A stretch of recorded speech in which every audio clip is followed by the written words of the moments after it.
Am I crooked, frankly? Pop, pop, pop, pop, pop, pop, pop. Oh, shit. This is the problem. I need a tripod.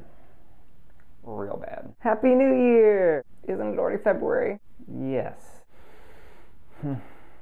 This year, I have some resolutions for my blog.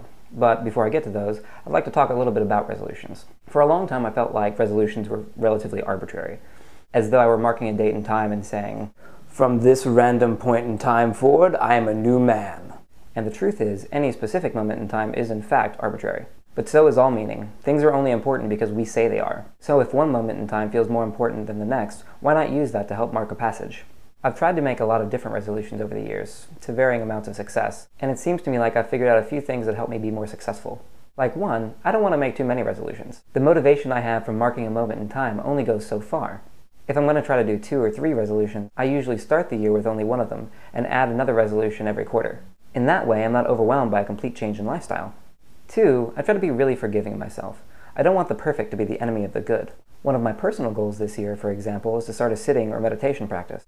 And so far, I've failed miserably.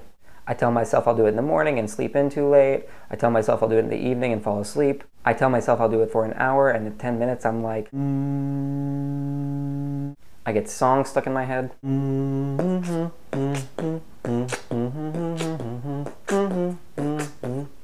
But if I tell myself that means I can't do it, I won't have had the even tiny success that I did. Instead, I try to reward myself even for the tiny successes.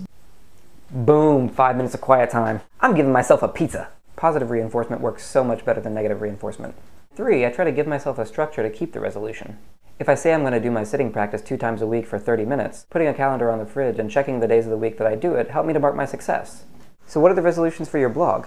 As you may or may not have noticed, I haven't done a video in a while. I keep on saying I'm going to, but then I can't think of what I'm going to do, or I can't fit it into my week. So I've decided to give myself some structure, some rules for Sincerely Scott.